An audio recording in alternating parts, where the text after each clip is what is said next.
کے ساتھ جنہوں نے دودھ پیا ہے یہ پیغمبر اسلام کی رضائی خالائیں ہیں۔ جب رسول اللہ کے گھر میں آتے جاتے تھے کیونکہ خالہ ہے الخالۃ بمنزلۃ الام، اور میں خالہ ماں کی طرح ہوتا ہوں۔ آپ ان کے گھر میں آتے تھے، آپ وہ آپ کے ساتھ محبت کا معاملہ کرتے، آپ ان کے گھر آتے ہیں یعنی ماں کا حق ادا کرنے کے لیے، کیونکہ میری ماں کی بہنیں ہیں۔ یہ آپ کا طریقہ ہے۔ ہم تو آج پوچھتے نہیں زیادہ کی تعلق ہے، استغفر اللہ۔ الگ حدیث میں آتا ہے اپنے بچوں کو رشتہ داریوں کا علم سکھایا کرو کہ تمہارے کون کون سے رشتہ دار ہیں۔ ہم تو اس گلی سے بھی گزرنے دیتے جہاں کوئی رشتہ دار ہے بچے کو، ایدرو نہ گزری، ایدرو ٹوری ہے تو نہ جاتے۔ آپ سمجھتے ہو پنجابی منجابی کے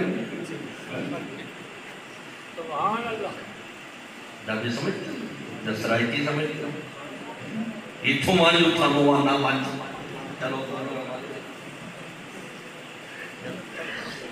دوست فرمایا علموا اولادکم، اپنے اولاد کو نسب کے بارے میں بتایا کرو تاکہ وہ صلہ رحمی کریں۔ یہ رسول اللہ کے اخلاق میں پہلا خلق ہے، انک لتصل الرحم، کر کے دیکھو آپ صلہ رحمی کرتے ہیں۔ انک لتصل، آسان نہیں ہے صلہ رحمی، آسان نہیں ہے۔ صلہ رحمی کا مطلب ہے تم تو سب کچھ کرو گے، اگر کچھ بھی نہیں کرے گا شکریہ بھی ادا نہیں کرے گا۔ اللہ ہی ہم کیوں کریں؟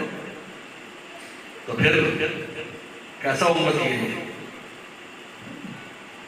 قریش والے پتھر مارے رسول اللہ صلی اللہ علیہ وسلم، آپ کو جھٹلا رہے ہیں، مجنوں کہہ رہے ہیں، کیا کچھ نہیں کہہ رہے، اور انکا لا تصل الرحم، لیکن آپ پھر بھی صلہ رحمی کر رہے ہیں۔ آپ نے تو یہ نہیں کہا کہ بھائی یہ میرے ساتھ سے تو میں بددعائی کر دیتے، آپ نے تو بددعا تک بھی نہیں کی۔ اگر کلمہ طیبہ میں لا نہ ہوتا رسول اللہ کی زندگی پر پوری زندگی لا نہ آتا، لیکن کلمے کے لا پر لا کہا، ورنہ ہر ان کا لا بھی نام ہو، ان کے لا بھی نام